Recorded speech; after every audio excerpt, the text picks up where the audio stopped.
Mapagpalang araw po sa inyong lahat. Welcome to DJ Sean Stories. Turn on your notification bell, like and subscribe para sa crime stories araw-araw. Isa sa mga madalas na trabaho ng mga overseas Filipino workers ay ang pagiging domestic helper. Bukod sa mga Pilipino, ang isa pang bansa na maraming nagtatrabaho bilang domestic helper ay ang bansang Indonesia.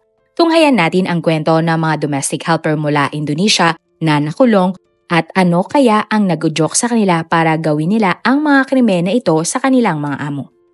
Ang mga nasasakdal na kasambahay ay halos 5 araw pa lang nagtatrabaho sa kanilang mga amo.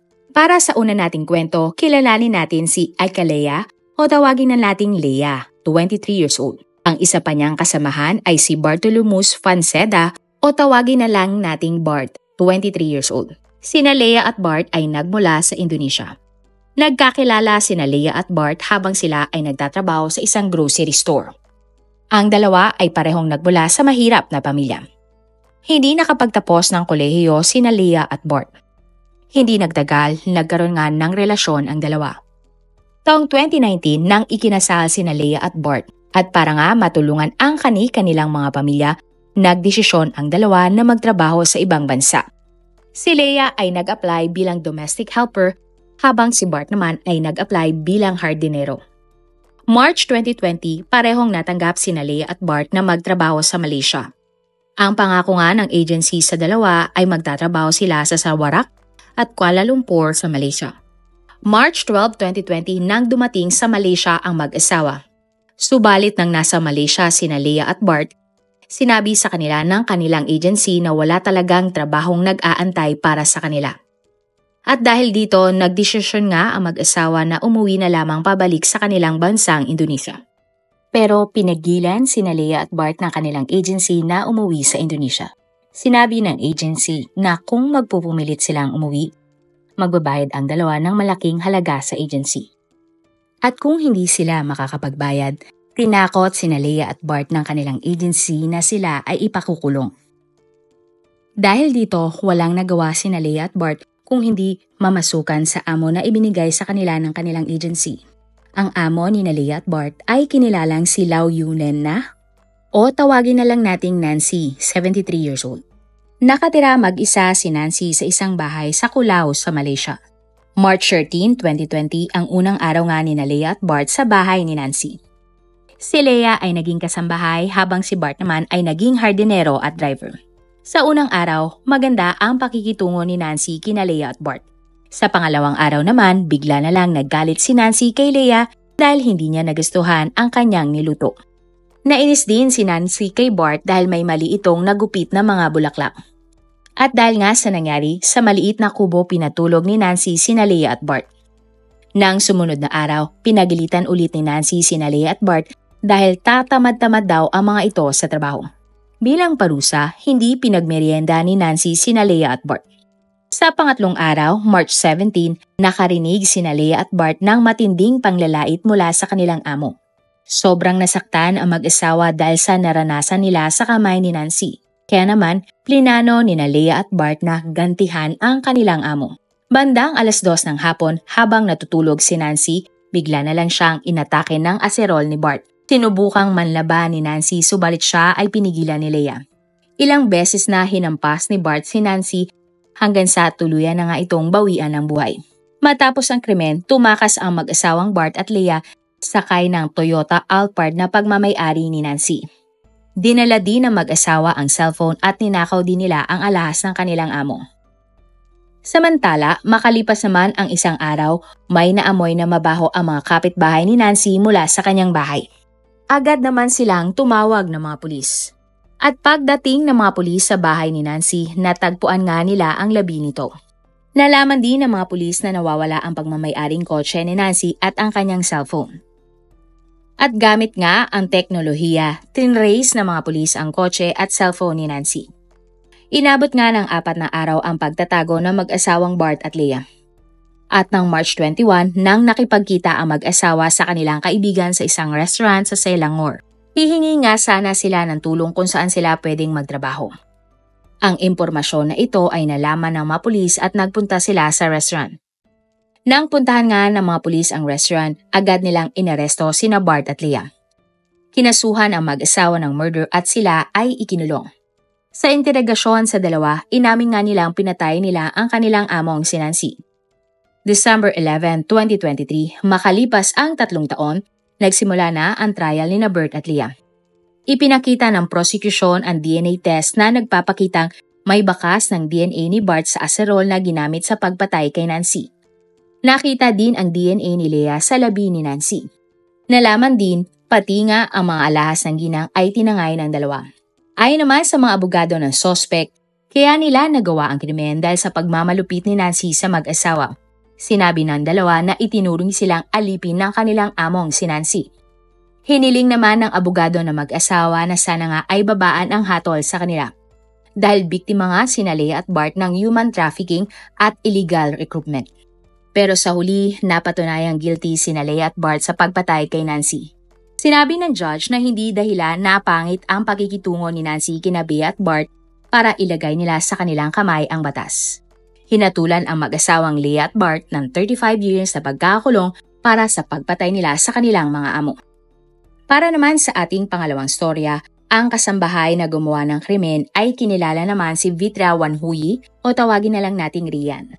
Si Rian naman ay mula sa East Java, Indonesia. Payak at simple ang pamilya ni Rian. May 5 siyang mga kapatid at ang kanyang mga magulang ay magsasaka lamang. Dahil sa hirap ng buhay, hindi nakapagtapos ng kolehiyo si Rian. Sa tuwing magsasaka ang kanyang mga magulang, madalas sumasama si Rian para makatulong siya sa kanyang nanay at tatay. Subalit kahit anong kayod ni Ria, hindi iyon sapat para sa kanilang malaking pamilya. Nagkaroon ng kasintahan si Rian at agad silang nagkaroon ng anak. Ikinasal si Rian sa kanyang boyfriend pero hindi nagtagal ang kanilang relasyon. Kalaunan nga, sa hiwalayan din na uwi ang relasyon ni Rian sa kanyang boyfriend. Pero dahil may anak na, naghanap na si Rian ng maayos na trabaho. Taong 2009 nang may nag-alok kay Rian ng isang trabaho. Ang trabaho na ito ay bilang isang domestic helper sa Singapore. Subalit ng mga panahon na iyon, wala pa sa tamang edad si Rian. Sa batas kasi ng Singapore, para matanggap bilang domestic helper, kailangan 18 years old pataas ang isang babae. At dahil sa gustong-gusto ni Rian na makapagtrabaho abroad, dinaya ng kanyang agency ang kanyang edad sa kanyang mga papeles at ginawa itong 23 years old. Noong una, hindi payag ang mga magulang ni Rian na magtrabaho siya abroad. Pero kalaunan ay pumayag din sila dahil sa pakiusap ni Rian. November 19, 2019 nang umalis si Rian mula sa Indonesia papuntang Singapore. Natili muna si Rian sa isang maliit na motel ng 2 araw. November 21, 2009 nang dumating si Rian sa bahay ng kanyang employer. Ang employer ni Rian ay si Madam Sekgawa o tawagin na lang nating Minda, 87 years old. Si Minda ay mag-isang nakatira sa isang flat o apartment sa Fairley Avenue. All around ang trabaho ni Rian sa bahay ni Minda. Siya ang naglilinis, nagluluto at nag-aalaga kay Minda. Nung una, akala ni Rian na madali lamang ang kanyang trabaho. Ngunit dahil walang alam at experience si Rian sa pagkakasambahay, nahirapan siyang mag-adjust sa kanyang trabaho.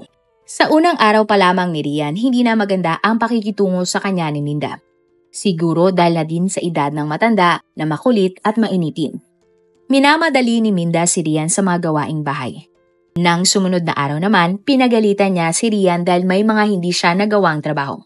Sa pangatlong araw ni Rian kay Minda, napansin ng dalaga na mataas ang pamantayan ni Minda at hindi ito nakokontento sa kanyang paglilinis.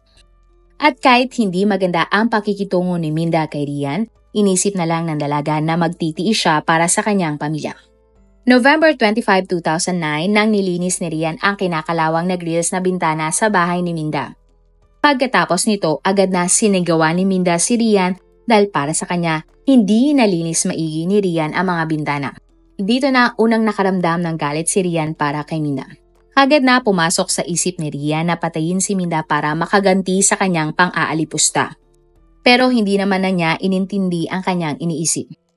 At makalipas ang ilang oras, nilinis naman ni Rian ang banyo sa bahay. Muli na namang nagalit si Minda kay Rian dahil nabasa ni Rian ang isang buong tissue sa banyo habang siya ay naglilinis. At dahil sa inis ng kanyang amo, sinabi niya kay Rian ang mga katagang, Ang laki ng mga mata mo, hindi mo yan nakita. Nang mga oras na ito, pumasok naman sa isip ni Rian na patayin ang kanyang amo, pero agad ding nagbago ang kanyang isip. Bandang 8:00 ng gabi habang naghahanda na si Rian para matulog, napagtanto niya na masama ang pag-uugali ng kanyang amo. Sobra ding panglalait ang kanyang natanggap mula dito. Kaya naman muling pumasok sa isip ni Rian na maghiganti kay Minda. Nang mga oras na iyon, si Minda ay nasa sofa para matulog. Hinintay ni Rian na makatulog na sa sofa si Minda bago siya lumabas ng kanyang kwarto. Maya-maya pa ay lumabas na ng kanyang kwarto si Rian, dala-dala ang isang unan na nilagyan niya ng makapal na bedsheet. Nilapitan ni Rian ang kanyang amo at pinatong ang unan sa mukha nito. Nagising si Minda at agad na nanlaban kay Rian. Natumba nga si Rian habang nakikipagbuno siya sa kanyang amo. Sa inis ni Rian, kinuha niya ang isang base at gamit ito, sinaktan niya ang kanyang amo. Nang natumba na si Minda, dito niya sinakal ang kanyang amo. At makalipas lamang ang ilang sandali, tuluyan nang binawian ng buhay si Minda. At para pagtakpan niya ang kanyang ginawa, nilinis niya ang pinangyarihan ng krimen. Ang tela na kanyang ginamit ay itanago niya sa kanyang kwarto. Pagkatapos ay nagsisisigaw si Rian ng tulong sa labas ng bahay. Bandang 3:50 ng madaling araw nang lumabas nga si Rian ng bahay para maghanap ng taxi. Nang may humintong taxi sa tapat ng tinitirhan ng kanyang amo, kinausap ito ni Rian. Subalit dahil sa magkaiba ang lengguwahe ni Rian at ng taxi driver, hindi sila nagkaintindihan agad. Makalipas lamang ang ilang sandali, dito na na-realize ng taxi driver na humihingi ng tulong si Rian para tumawag ng mga pulis. Agad naman tumawag ng mga pulis ang taxi driver. Mabilis namang nakarating ang mga pulis at ambulansya sa flat ng amo ni Rian. Sa tulong nga ng interpreter, sinabi ni Rian sa mga pulis na nakita na lamang niya si Minda na nakabulagta sa sahig at wala nang buhay ito. Sinabi pa ni Rian na sa tingin niya ay nadula si Minda sa sala. Sinailalim sa autopsy ang labi ni Minda dahil may mga sugat ang ginang. At sa autopsy report lumalabas nga na pananakal ang kinamatay ni Minda. Taliwas ito sa sinabi ni Rian na nadulas ang kanyang amo. At dahil wala namang ibang kasama si Minda, agad na pinaghinalaan ng mga pulis ang kasambahay na si Rian. Nang oras na iyon, agad siyang inaresto at dinala sa police station. Sa police station, wala nang nagawa si Rian kundi umamin na pinatay niya ang among si Minda. Kinasuhan si Rian ng culpable homicide at siya ay ikinulong. Sumailalim naman sa isang psychiatric evaluation si Rian para sa nagawa niyang krimen. Sa pakikipag-usap ni Rian sa doktor, inamin niya na labis siyang nasaktan sa pang-iinsulto ng kanyang among si Minda. Sinabi din niya na may pagkakataon na siya ay sinasaktan umano nito. At ng March 2012, nagsimula nga ang trial ni Rian. Sa korte, sinabi ng abogado ni Rian ang kanyang totoong edad. Naniniwala ang abogado ni Rian na dahil sa kanyang edad hindi pa ganun kagaling magdesisyon si Rian kaya niya nagawa ang krimen. Idiniindi ng abogado na maraming pinagdaan ng paghihirap si Rian kaya maikli ang pasensya nito at magagalitin. Pero sa huli ay napatunayang guilty si Rian at siya ay hinatulan ng 20 years na pagkakulong para sa pagpatay niya sa kanyang amo. Sa inyong opinyon, naniniwala ba kayo na talagang may mga malulupit na amo? Ano kaya talaga ang naging motibo ng mga sospek at nagawa nilang patayin ang kanilang mga amo? Totoo kaya ang sinasabi ng mga kasambahay na malupit ang trato sa kanila ng kanilang mga amo kaya nila nagawa ang krimen? O sinabi lamang nila ang mga ito para depensahan ang kanilang ginawa? Marami pong salamat sa inyong panonood. Meron ba kayong mga kwento na gusto nyong i-share sa ating mga manonood? O kung may personal po kayong kwento na gusto nyong i-feature sa ating channel, i-comment down below nyo lang ang inyong mga suggestions. Para naman po sa dagdag kalaman, i-subscribe nyo din po at i-follow ang ating iba pang YouTube channel katulad ng Tagalog Facts and Mysteries by DJ Sean at Manila Boy Wonder Philippines. Marami pong salamat sa pagsuporta nyo sa aming mga channel. God bless everyone!